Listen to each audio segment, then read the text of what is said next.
기도하고 찬양하며 예배 시작할게요.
감사합니다. 우리 함께 지존하신 주님 이름 앞에 함께 찬양 부르면서 예배 드리겠습니다.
이는 성령으로 인하사 동정녀와 하시고 본디오 빌라도의 고난을 받으사 십자가에 못 박혀 죽으시고 장사한지 사망의 죽은 자 가운데서 살아나시며 하늘에 오르사 전능하신 하나님께 하지 않겠시다가 저희로서 산자와 죽은 자를 심판하러 오시리라. 성령을 믿사오며 거룩한 공예와 성도가 살아나는 것과 죄를 사하여 주시는 것과 몸이 다시 사는 것과 영원히 사는 것을 믿사옵나이다. 아멘. 감사합니다. 우리 이 시간은 여호와께 돌아가자 그리고 위대하고 강하신 주님 이 찬양 함께 부르실 텐데요. 이 장로님께서 또 이렇게 추천해 주셨습니다. 언제든지 여러분께서 받으신 은혜 찬양이 있으시면 저희 카톡방에 이렇게 추천해 주시면 감사하겠습니다. 함께 부르시겠습니다.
박수치며 위대하고 강하신 주님 함께 부르시겠습니다.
영원하신 아버지 하나님, 나를 굳은데 주의 백성들 믿음을 축복하여 주시고 행위로 실천할 수 있도록 도와주셔서 거룩한 제단에 와서 하나님께 예배를 드립니다. 저들의 아버지 섬김과 저들의 발걸음을 축복하여 주시어서 거룩한 전에 왔사오니 말씀을 주시고 우리의 마음을 열어주시어서 내가 너희를 기다렸다 하시는 말씀을 듣게 하시고 기다리신 하나님께 저들을 축복하여 주시어서 한 세상 거저왔다 거저가지 말게 하시고 목적이 있고 가치 있고 의미 있는 삶을 살아갈 수 있도록 축복하여 주시고 하나님의 거룩한 백성으로 구별하여 주시어서 말씀과 삶의 현장에서 지켜주시고 보호막으로 막아주시옵소서. 부족한 자가 말씀을 붙잡았습니다. 종의 형체는 감춰두시고 주의 말씀만 증거될 수 있도록 이 시간을 완전히 사로잡아 주시기를 예수 그리스도의 이름으로 기도합니다. 아멘.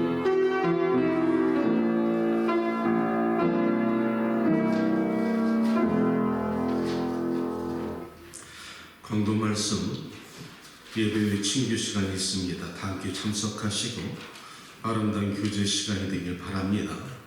제가 내일 라마나의 기도원에 두나미스 신학교에 허성규 목사님의 초청을 잠깐 다녀올까 합니다. 하나님께서 오래간만에 만나는 목사님과 BGM 선교 사역에 어떤 뜻이 있는지 내일 함께 참석할 것이고요. 다음 주 셀 모임의 주제는 우리가 항상 주고받는 새벽 말씀 묵상과 혹시 주일 설교에서 여러분이 은혜 받으신 것으로 나누기 원합니다. 특별히 오늘 우리 교회에 재승 김 집사님이 참석하셨습니다. 하나님께서 우리 집사님을 축복하시고 믿음으로 이 교회에 인도해 주신 것 앞으로 함께 신앙생활 했으면 좋겠습니다. 감사합니다. 자, 우리 하나님의 말씀 여러분에게 주시는 오늘 하나님의 말씀은 시편 91편 1절에서 11절까지 교독합니다. 지존자의 은밀한 곳에 거주하며 전능자의 그늘 아래 사는 자요, 나는 여호와를 향하여 말하기를 그는 나의 편향이요 나의 의지요 내가 의뢰하는 하나님이라 하리니 이는 그가 너를 새 사냥꾼의 올무에서와 심한 전염병에서 건지실 것이미로다. 그가 너를 그의 기지로 덮으시니 내가 그의 날개를 피하였도다. 그의 진실함은 방패와 성소대가 되시니 너는 밤에 찾아오는 공포와 낮에 날아드는 화살과 어두울 때 퍼지는 전염병과 발소리에 닥쳐오는 재앙을 두려워하지 아니하리로다. 1000명이 네 왼쪽에서 10,000명이 네 오른쪽에서 엎드러지나 이 재앙이 네게 가까이 하지 못하리로다. 오직 너는 똑똑히 부인하니 그에게 보기를 내가 보리로다. 네가 말하기를 여호와는 나의 피난처시라고 지존자를 너의 거처로 삼았으므로 화가 내게 지지 못하며 재앙이 내 장막에 가까이 오지 못하리니 함께합니다. 그가 너를 위하여 그의 천사들을 명령하사 네 모든 길에서 너를 지키게 하심이라. 아멘. 아멘. 여러분이 주일날 교회 오는 것, 여러분이 하나님께서 보이지 않는 손길로 축복해 주신 줄 믿습니다. 아멘. 우리의 건강과 모든 생사업을 주관하시는 하나님께서 우리의 믿음뿐 아니라 믿음을 실천할 수 있도록 도와주지 아니하면은 우리가 하나님의 교회에 올 수가 없다는 것이지요. 저희가 오늘 모처럼 밖에서 이 하나님의 백성들을 기다리는 마음으로 서 있다 보니까 하나님이 우리를 어떻게 기다리시는 마음을 알겠더라고요. 참 많은 순간 하나님은 여러분을 기다리십니다. 특별히 오늘 말씀의 주제는 성령의 사람들에게 나타나는 특징에 대해서 난 말씀드리고 있는데요. 이것은 다윗의 간증입니다. 다윗의 간증을 통해서 살아계신 하나님께 인생을 뒤돌아보면서 그 하나님을 찬양하는 것인데요. 이 다윗의 고백 가운데 특별하게 성령이 사람들에게 보살펴 주시는 하나님의 특징, 그의 특징이 있는데 그것이 무엇인가 잘 들어보시고 이 하나님이 여러분이 하나님 되시면 이 다윗을 지켜주신 하나님께서 여러분의 삶을 지켜주실 줄로 믿습니다. 다윗은 우리가 너무나 잘 아는 바로 하나님이 사랑하는 의인이었습니다. 그런데 세상은 완전한 사람이 없더라고요. 다윗같이 이렇게 완전한 자가 모든 것이 평안하다 할 때 이때가 위기라는 겁니다. 우리가 고생할 때는 그래도 하나님 말씀대로 믿고 살려고 몸부림치는데 배가 부르고 등이 따스할 때 이때는 이상하게 인간은 교만해지기 시작하고 보이지 않던 것이 보이기 시작하여서 멈춰야 될 것을 멈추지 못하고 본능이 나타남으로 인해서 실족할 때가 있다는 것이지요. 그래서 내가 항상 우리 사랑하는 성도들에게 기도할 때 족하다 할 때 주의해라. 배부르다 할 때 하나님께 감사를 잃지 마라. 가난할 때는 하나님께 충성하는데 하나님의 축복을 받으면 많은 경우 우리가 하나님을 멀리 떠날 때가 있다는 겁니다. 이 다윗이 하나님께 간절히 죄를 갖다 범하고 나서 매달려 기도하는 것이 있었는데 주 여호와 하나님이여 성령을 내게서 거두지 마십시오. 아멘. 이 말을 언제 했을까요? 그가 밧세바와 동침하고 나서 남의 여인과 간통하고 나서 그 여인이 임신하자마자 그 임신의 사실을 감추려고 그 남편 우리아가 전쟁터에 나가 있는데 그 우리아를 갖다 불러서 휴가를 줍니다. 그런데 이 우리아는 충신이라 그 전쟁터에 있는 자기 그 주인과 또 병사들을 생각하면서 그 아내와 동침하는 것을 기뻐하지 않고 밖에서 있다가 다시 전쟁터로 돌아가니 다윗이 생각한 것이 이것이 계략에 맞아떨어지지 아니하니까 어쩔 수 없이 그 요압 장관을 시켜서 그를 최전선에 보내서 죽게 하지요. 그는 은밀한 가운데 행했다는 겁니다. 남이 알지 못하게.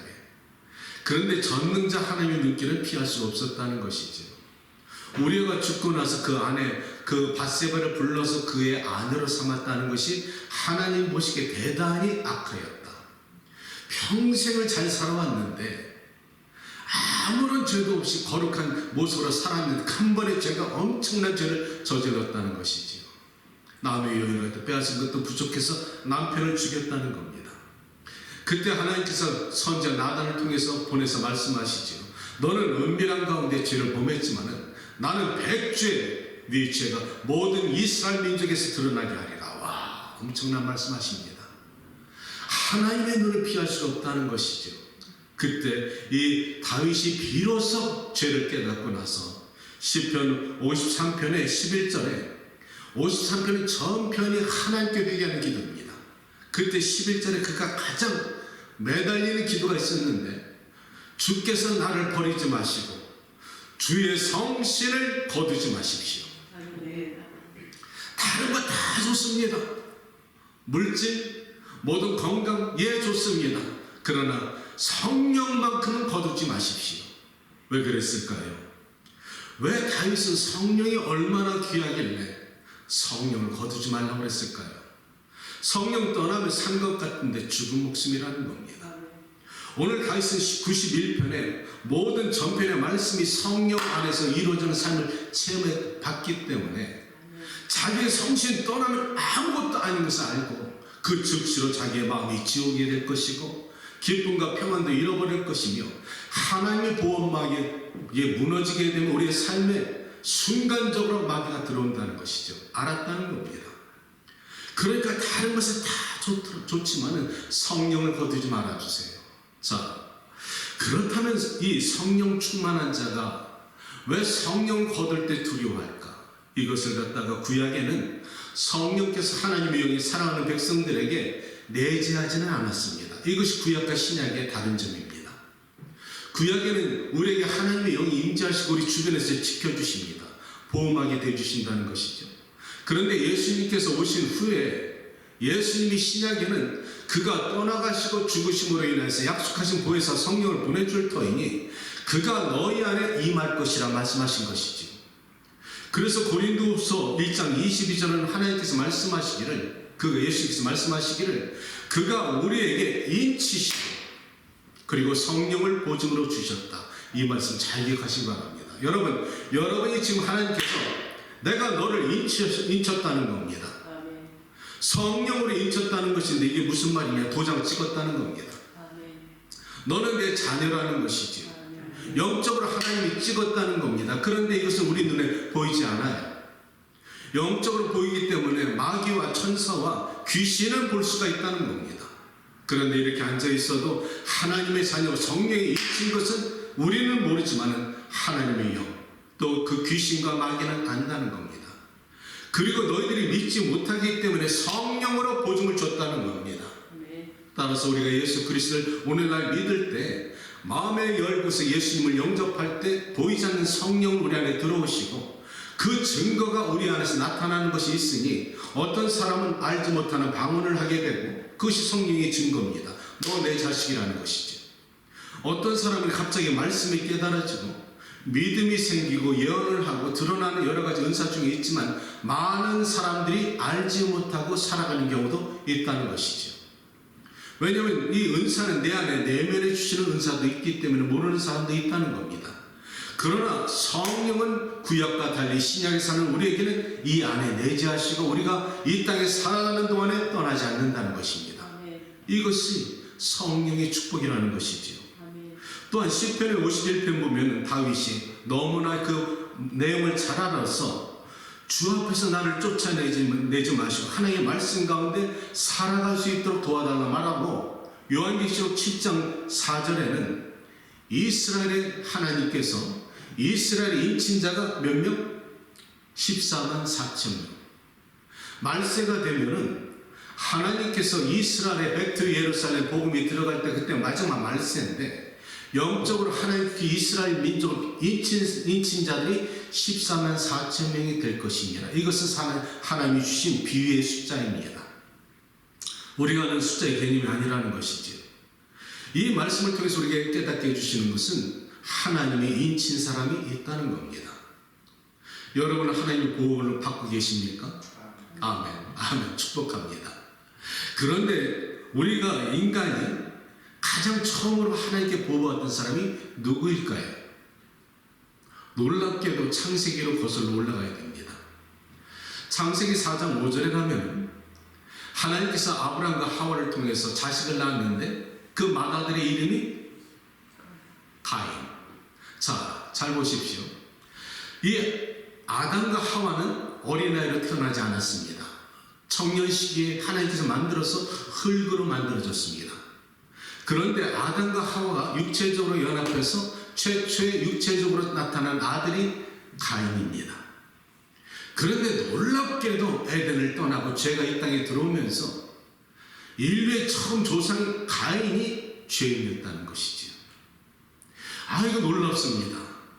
그가 태어나자마자 그 안에 죄성이 있어서 그 아우 아벨을 죽여버립니다. 최초의 살인자가 됐다는 것이죠. 그때 하나님께서 가인을 부릅니다. 가인아, 네 아우 아벨이 어디 있느냐? 하나님, 내가 내 아우를 지키는 자입니까? 아주 뻔뻔하게 하나님께 말을 하죠. 그때 하나님께 말씀하시기를 네 아우의 피가 저 땅속에서 나에게 부르짖고 있느니라. 그때서야 그가 두려워서 하나님의 눈을 피할 때 하나님께서 그를 갖다 징계하시고 그를 갖다 그 땅에서 쫓아내실 때 가인이 한다는 말이 있습니다. 내가 세상에 돌아다닐 때 사람들이 나를 죽일까 하나이다. 그때 하나님께서 그가 회개하는 모습을 보고 내가 네 표적을 너에게 주리니 사람들이 너를 해치지 못할 것이니라. 이게 최초의 하나님께서 가인을 보여주신 보호막입니다. 자, 이 말씀을 통해서 기준으로 오늘 우리에게 주시는 말씀의 깨달음이 뭘까요? 하나님 우리 각자에게 하나님의 사람에게는 보호처가 되어주신다는 겁니다. 오늘 이것이 시편 91편의 다윗의 고백이라는 것이죠. 다윗은 하나님의 사랑을 기억하면서 자기 인생 후반전에 살아가는 순간순간만 해도 에베네셀의 하나님께 자기를 지켜주실 것을 알았을 뿐 아니라 지난날을 뒤돌아보니까 하나님께 자기 인생을 지켜주신 것을 너무나 잘 알았기 때문에 그 하나님을 갖다 찬양하는 것이 오늘 91편의 말씀이라는 것이죠. 몇 가지로 정리해 볼 테니까 잘 들어보시기 바랍니다. 그는 첫 번째 91장 2절에 3절에 나를 지키시는 하나님이라 합니다. 그것이 말씀이 무슨 말이냐면 그는 나의 피난처시요 나의 요새요 내가 의뢰하는 하나님이고 그가 나를 새 올무에서 건져내시고 전염병에서 나를 지켜주실 것이니라. 아멘. 아멘. 우리가 인생을 살아가면서 불과 얼마 전에 코로나 유병으로 많은 사람 떠났습니다. 그렇지요? 여러분들이 지금 살아가면서 여러분이 스스로 안전지대에 여러분이 산다고 자신하십니까? 보이지 않는 가운데 하나님의 보호막이 있을까요? 없을까요? 여러분이 하나님의 사람이라면 분명히 지금 여러분에게 하나님의 보호막을 치고 있다는 겁니다. 아멘. 여러분의 어떤 환경이 있을지라도 하나님은 여러분의 피난처가 되시고 여러분의 요새가 된다는 것인데, 피난처와 요새는 무슨 말이냐? 전쟁이 있다는 것이지. 전쟁이 없으면 피난처와 요새가 필요 없다는 겁니다. 이 땅에 여러분이 살아가는 육신의 전쟁터와 지금 우크라이나 중동 전쟁, 이 포화가 터지고는 있는 이 험악한 세상과 우리 영적으로 우리 가정에서 싸우고 있어요? 안 그래요? 우리가 직장 생활하면서 삶의 현장에서 이 막한 마귀가 덤벼듭니까? 안 듭니까? 우리는 이 땅에 살아가면서 죄악된 세상 영적 전쟁을 하고 있다는 겁니다. 그런데 우리가 이것을 깨닫지 못하면 언제 마귀가 우리를 삼킬지 모른다는 것이죠. 다윗은 너무나 이것을 잘 알았다는 겁니다. 내 인생을 뒤돌아보니까 다윗이 하기를 목자 생활할 때는 들짐승으로부터 하나님이 그를 지켜주셨고 골리앗을 싸움터에서 골리앗을 통해서 자기를 지켜주셨을 뿐 아니라 사울과 수많은 적들의 손에서 자기를 지켜주신 것을 다윗은 고백하고 있다는 것이죠. 자, 여러분과 먼저 번에 말씀 나눈 설교 말씀 중에 욥기로 돌아가 봅시다. 자, 욥이 어느 날 하나님께서 욥을 축복하시고 그가 동방의 의인이라고 할 때에 하나님이 계신 곳에 마귀가 찾아옵니다. 그때 하나님이 말씀하시죠. 네가 어디서 왔느냐? 이렇게 물으니까 아유 싸가지 없는 마귀 새끼 하는 말 좀 보세요. 내가 세상 이리저리 들어돌아다니면서 삼킬 자를 찾아다녔습니다. 그럴 때 하나님이 말씀하시기를 네가 내 종 욥을 봤어? 이렇게 하나님이 자랑했습니다. 그랬더니 마귀가 한다는 말이 하나님을 충동합니다. 하나님, 당신이 욥의 가정을 울타리 삼아 막아주셨으니까 욥이 당신을 찬양하지 그 울타리 한번 헐어보세요. 그러면 아마 욥이 하나님을 욕할걸요? 욥 아주 간사한 마귀가 두 혀로 거짓말을 하고 하나님을 충동시킨다는 것이죠. 그때 하나님께서 그의 건강만 생명만큼은 건들지 마라. 그것이 욥의 고난입니다. 자, 여기서 우리가 깨닫는 것이죠. 하나님이 우리의 삶을 지켜주시는구나. 우리는 모르지만 하나님이 천사들을 보내서 내 가정을 이렇게 울타리 삼아주시니까 우리가 이 땅에 안전하게 살아갈 수가 있다는 겁니다. 이게 눈에 안 보일 뿐이지요. 자, 그것뿐인가요? 이사야 43장에 가면은 이사야가 하는 말이 너의 하나님께서 너희를 지켜주시는데 두려워 말라. 그가 말씀하시길 너는 내가 택한 족속이요 내 사랑하는 자녀라 말씀하시면서 네가 물 가운데 지나갈 때 내가 너와 함께 할 것이고 네가 강물이 너를 침몰치도 못할 것이며 불꽃이 네가 지나갈지라도 불이 너를 태우지도 못할 것이고 불꽃이 너를 사라지도 못할지라 나는 너의 하나님 구원자니라. 아멘. 이것이 하나님의 백성들에게 지켜주시는 하나님의 언약이라는 것입니다. 다윗은 이것이 너무너무 감사했다는 것이지요. 제가 유튜브를 가끔 봅니다. 자, 태국에서 어느 유튜브 작가가 사진을 찍었는데요. 태국이 어제 국립공원이더라고요. 그런데 아주 사슴이 슬피 우는 그 소리를 듣고 이 유튜브 사진작가 그 화면을 움직입니다. 그랬더니 그 거친 광야 들판에 보아 그 구렁이가 큰 구렁이가 사슴을 돌돌 말아가면서 죽이고 있는 거죠. 그러니까 사슴이 이제 죽을 지경이 되니까 슬피 우는 겁니다. 그런데 갑자기 화면에서 긴 대나무 장대가 나타나더니 사정없이 그 비단봉을 때리기 시작합니다. 누가 얼굴은 나타나지 않는 장대만 나타나는 거예요. 그러더니 이 뱀이 몸부림치더니 할 수 없이 사슴을 풀어놓고 이 미끄러지듯이 숲속으로 사라지더라고요. 내가 그 모습을 보면서 저 보이지 않는 장대밖에 안 보이는데 누가 그 사슴, 그 뱀을 때렸을까? 나는 그것을 보면서 예수님을 생각했습니다. 우리가 저렇게 맥없이 생각 없이 살아가다가 마귀가 우리를 죽일 때 갑자기 장대 하나 나타나서 그 뱀 새끼를 때리면서 우리를 구원하는 것이 바로 예수님입니다.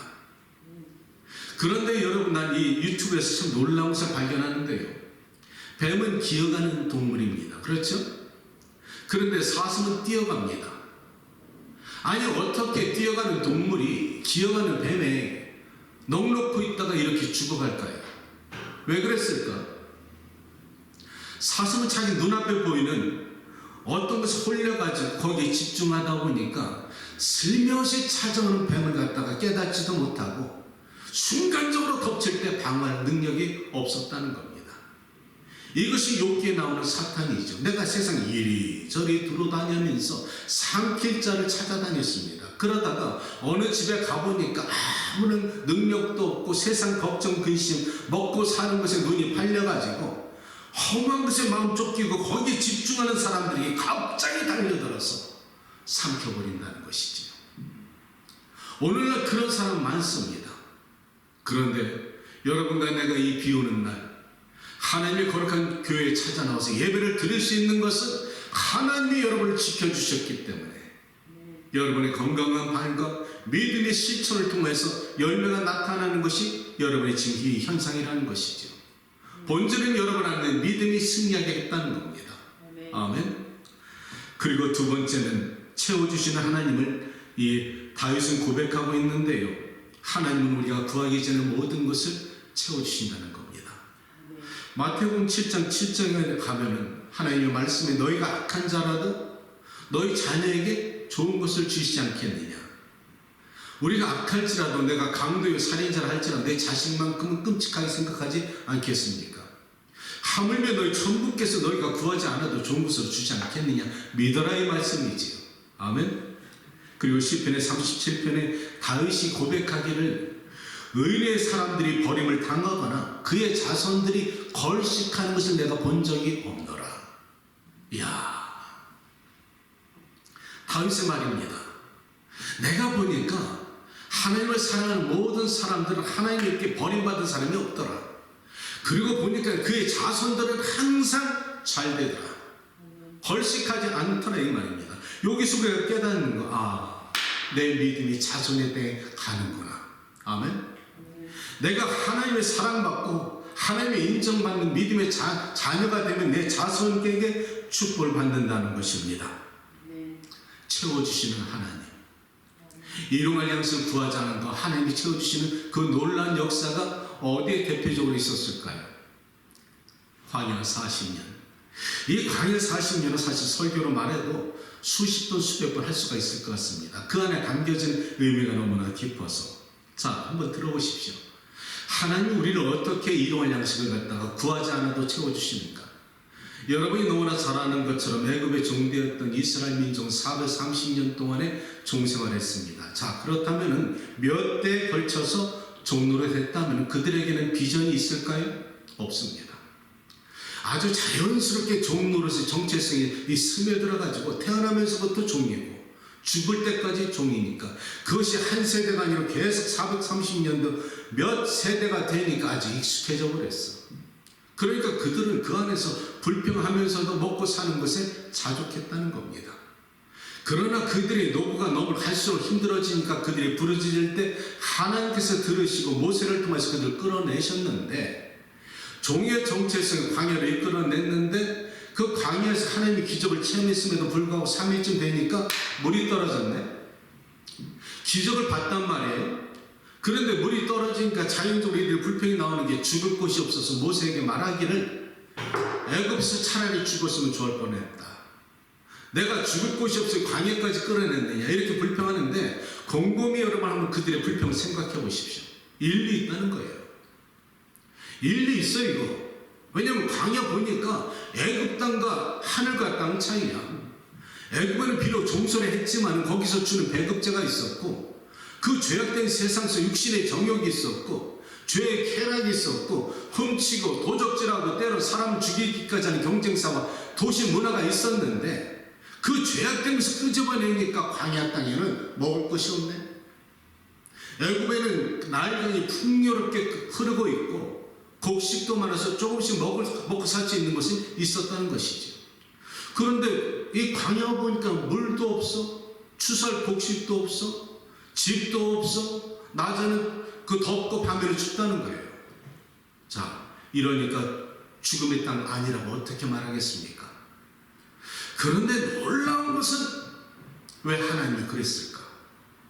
그 죄악된 세상에서 그들이 알게 모르게 이 몸에 배어든 종의 정체성, 하나님 모르고 살았던 그들이 광야 땅에 와서 처음부터 끝까지 하나님의 공급한 것을 체험받아야만이 그들이 변화되기 시작한다는 것이죠.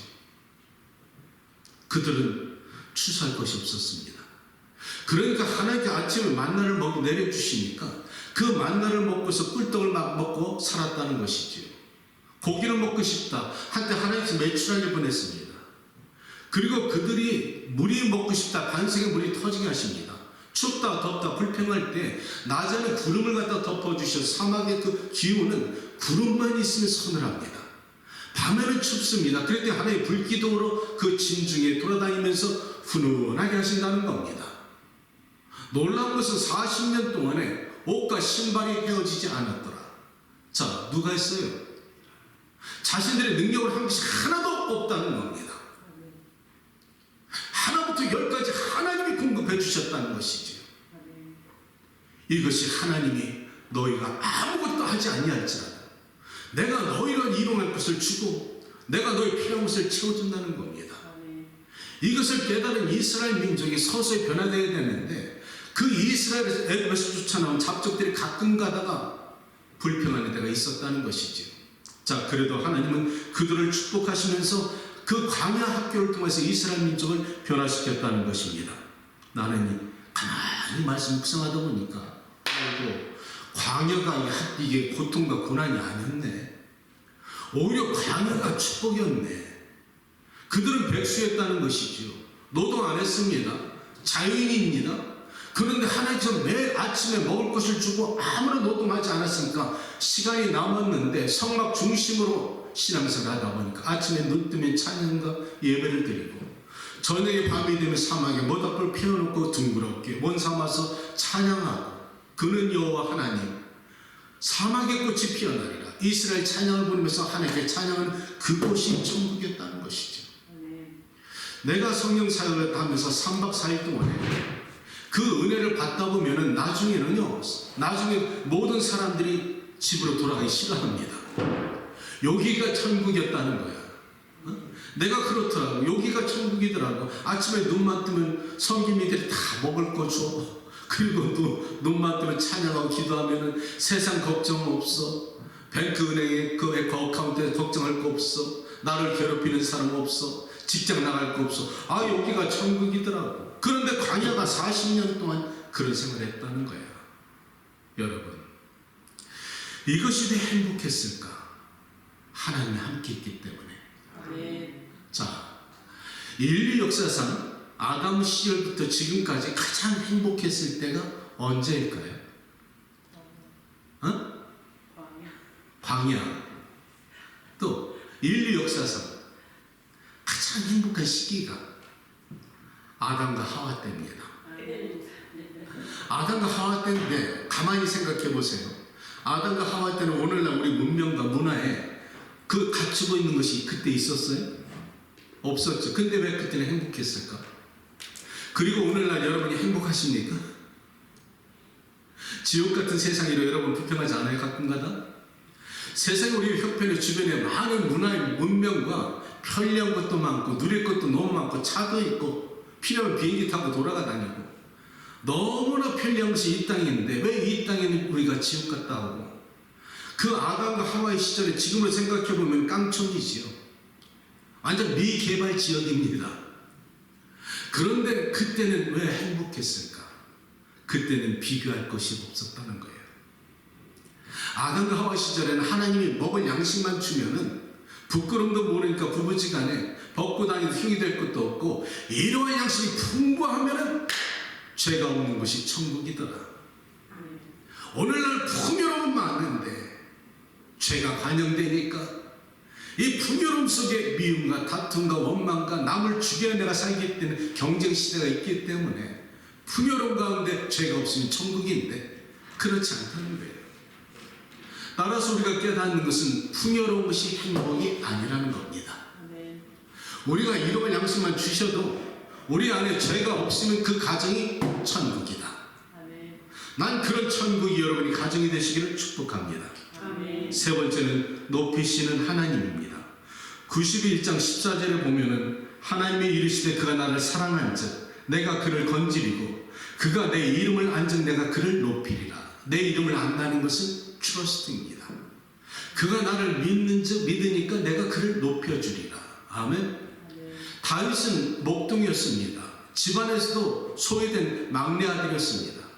그런 그를 갖다 아무런 존재가 없는 그를 갖다 끄집어내서 하나님께서 이스라엘의 사울의 왕을 이어서 통일 이스라엘을 왕국을 세우시는 것이 하나님의 은혜라는 것이죠. 그의 능력으로? 아니지. 하나님의 능력으로. 여러분을 갖다 높이시는 하나님을 인정하십니까? 여러분이 사랑하십니까? 성령 충만한가요? 그러면 여러분은 분명히 하나님이 높일 때가 있을 겁니다. 내가 성령 사역하면서 한국 가서 잊혀지지 않는 그 자매님의 간증이 있는데요. 나는 이 자매님의 간증이 여러분의 간증 되기 바랍니다. 영성 수련회 같은 해야 되는데 일본에서 참가하겠다고 한 10명의 참가자가 들어왔습니다. 그런데 문제는 한국에서 이 영성 수련회 3박 4일 하기 때문에 통역자가 없는 거예요. 그래서 양문교회 목사님께서 교인들의 혹시 성령 사역 가운데 3박 4일 동안에 일본어를 갖다 자진해서 이렇게 도와줄 수 있는 그런 사람들이 없는가 했더니 한 자매가 있었습니다. 그런데 이 자매가 주저했다는 거예요. 나중에 간증을 통해서 알려주는데 그 이유는 그 성령 사역이 끝나고 나서 며칠 있으면 대학원 시험이 있었다는 겁니다. 유명 대학원에 원서를 집어넣는데 이 성령 사역 끝나고 며칠 있기 때문에 시험을 준비해야 되는데 이 금쪽 같은 시간에 성령 사역에 도와줄 수 없는 형편이 되었는데 마음속에 자꾸만 걸리더라는 거예요. 그래서 그녀가 결단하기를 내가 하나님의 나라 일을 우선적으로 하리라. 그리고 믿음으로 선포하고서 이 사랑하는 하나님께 시간을 바치기로 했습니다. 그리고 3박 4일 동안 열심히 통역하고 하다 보니까 자기가 은혜 받았어. 그리고 나서 모든 사역이 끝났네요. 그리고 나서 시험을 봤습니다. 붙었을까요? 떨어졌을까요? 네? 우리가 아는 상식이라면 붙어야죠. 안타깝게 떨어졌습니다. 혼돈이 왔을까요? 안 왔을까요? 내가 아버지 하나님을 위해서 충성했는데 이럴 수가 있어? 분명히 그 질문 옵니다. 나 같아도 그럴 수가 있어요. 아니 내가 그 금쪽 같은 시간에 하나님 우선 섬겼는데 하나님이 나한테 이러실 수가 있어? 시험 받지요. 그런데 이 자매님은 낙심 가운데서도 믿음을 지켰다는 것이죠.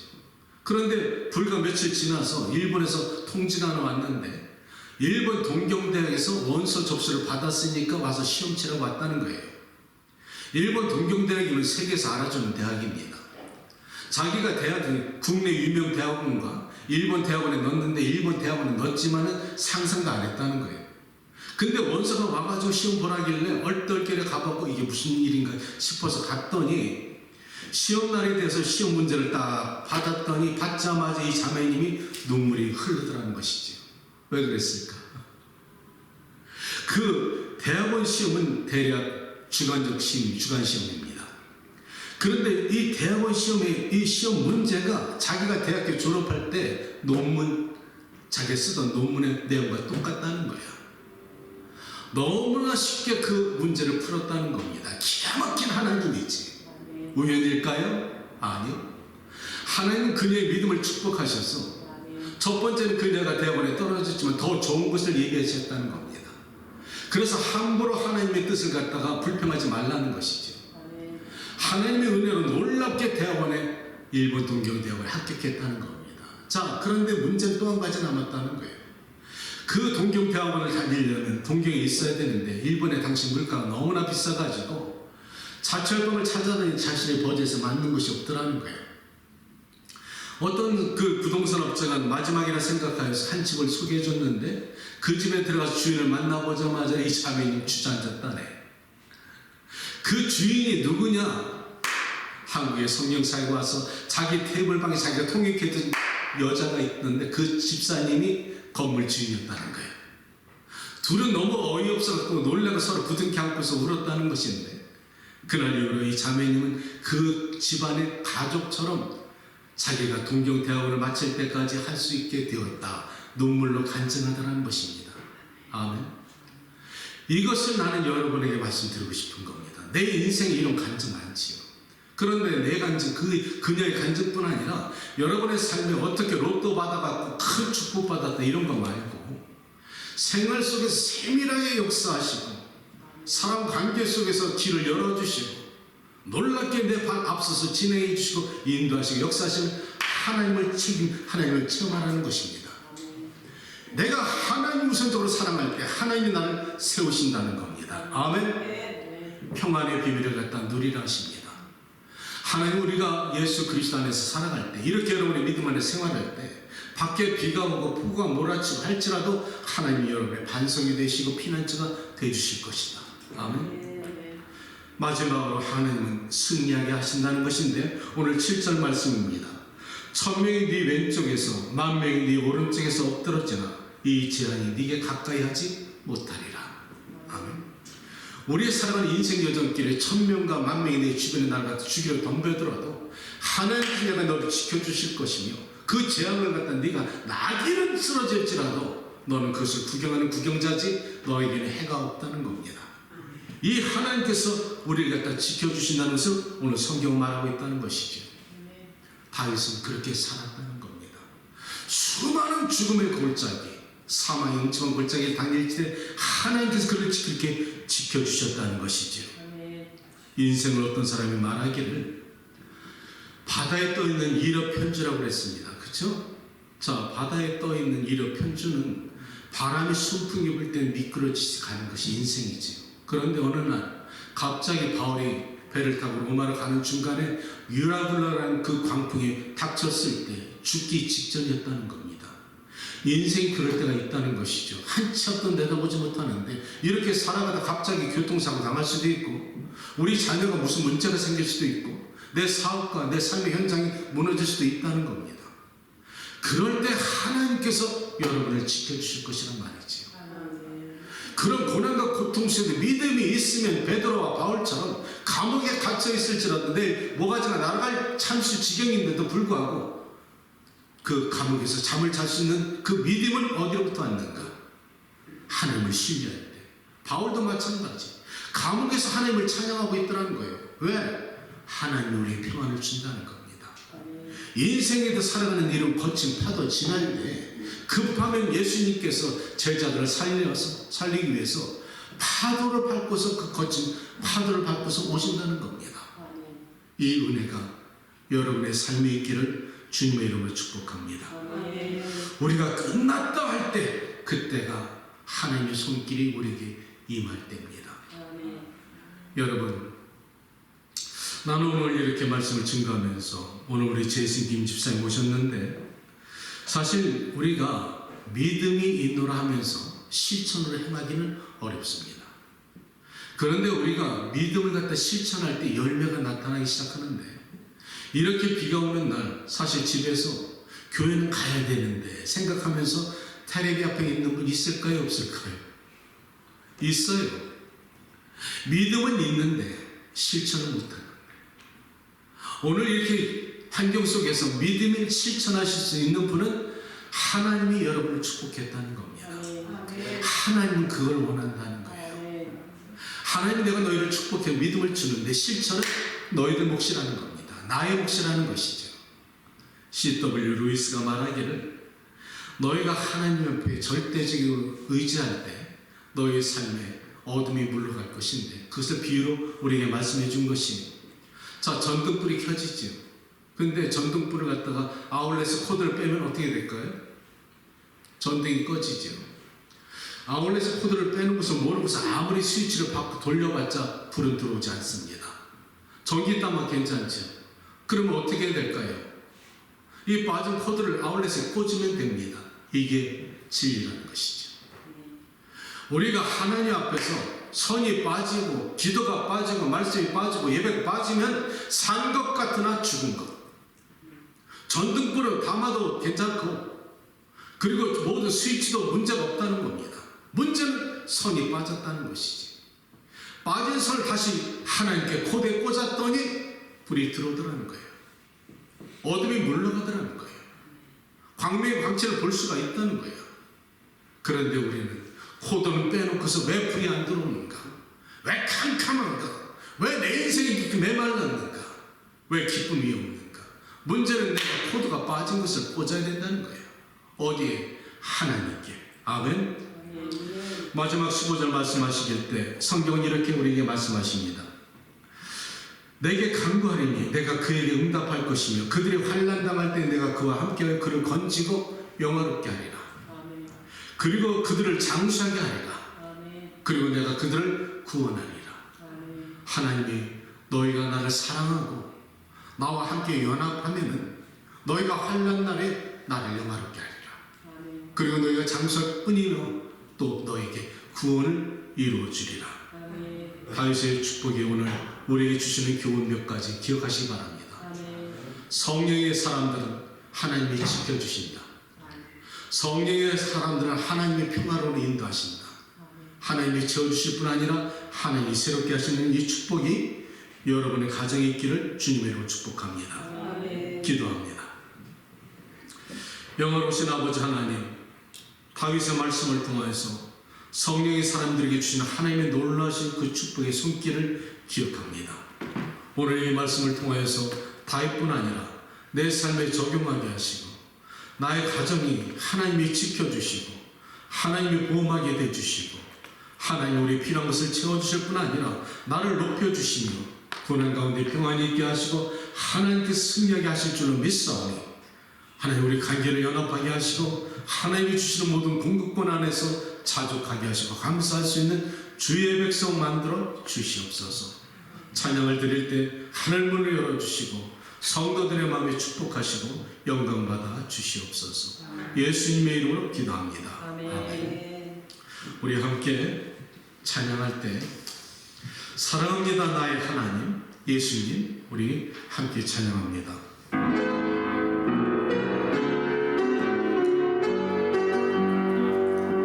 사랑합니다.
승리하게 하시는 하나님이십니다. 따라서 여러분과 오늘 내가 기도할 것은 하나님 내게 믿음을 더하여 주십시오. 내가 하나님을 사랑하는 것뿐 아니라 주의 거룩하신 이름을 신뢰하고 따라갈 수 있도록 도와주시옵소서.